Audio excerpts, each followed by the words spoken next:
बच्चों, अध्यात्म मार्ग के अंदर गुरु का महत्व बहुत है, क्योंकि परमात्मा भी आकर के गुरु रूप में ही लीला किया करते थे। बच्चों, सतगुरु परमात्मा होते हैं। सतगुरु जैसे प्रधानमंत्री जी का कोई नॉमिनेटेड होता है, उसका नुमाइंदा होता है, वो प्रधानमंत्री ही होता है, उसके पास उसकी पूर्ण पावर लेकर आता है। तो उसके प्रति आपने सतगुरु जैसी है, परमात्मा जैसी ही आस्था, श्रद्धा और भाव बनाना होगा। युगों युगों से लगे हुए हो आप, तब जाकर के आपको इस परमात्मा के गेम में सिलेक्शन हुआ आपका। ये अंतिम मैच है ही अब के, जब तुम समझ गए इस ज्ञान को आप जी, तो अंतिम गेम है ही आपका, और निकल जाओगे गंदे लोग से, सतलोक चले जाओगे, सदा के लिए सुखी हो जाओगे। परम पिता परमात्मा पूर्ण ब्रह्म सारी सृष्टि के रचनहार कुल मालिक कबीर देव जी, कबीर साहिब जी, ये हम सब आत्माओं के जनक हैं, ये हम सभी के हितैषी हैं। हम सभी आत्माएं पहले परमात्मा के पास सतलोक में रहा करते थे।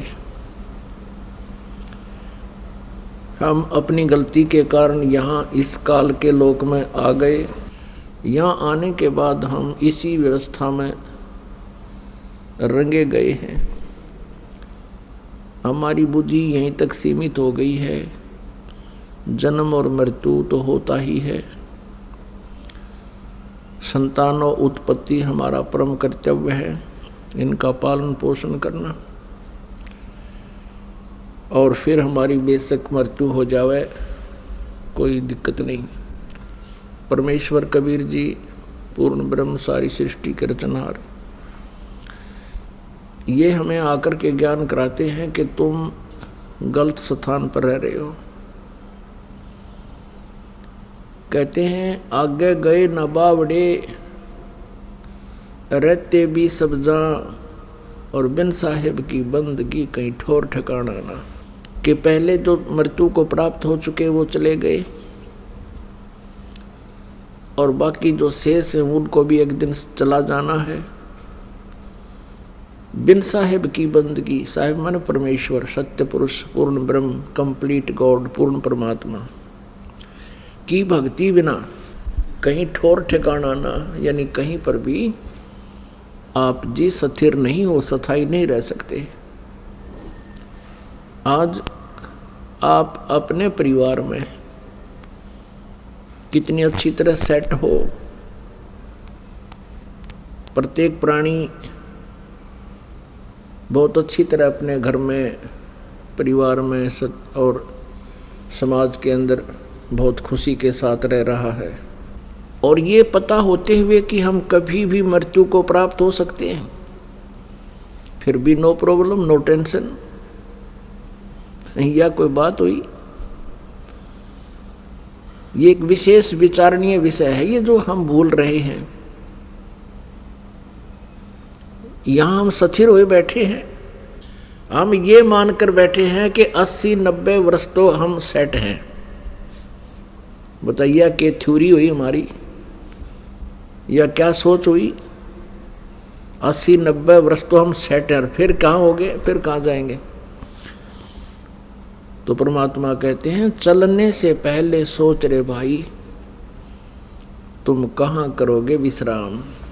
कोई भी प्राणी घर छोड़ने से पहले किसी दूर देश में जाता है तो पहले ही वो आइडिया लगा लेता है कि किसी धर्मशाला में रुकूंगा, या कोई रिश्तेदार या मित्र प्यारे का कोई एड्रेस, उसका पता नोट करता है, वहाँ रात काटूंगा।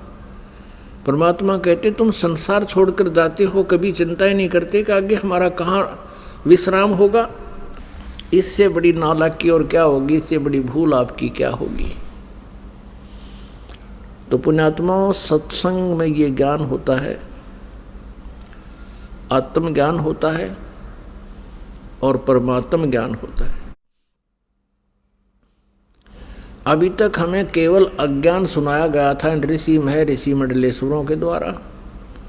ये अध्यात्म ज्ञान से परिचित नहीं थे, ये तत्व ज्ञानहीन अर्थात ज्ञान नेत्रहीन अंधे थे। ये केवल कहते थे आत्म चिंतन करो, आत्म ज्ञान हो जाता है तो जीव का कल्याण हो जाता है।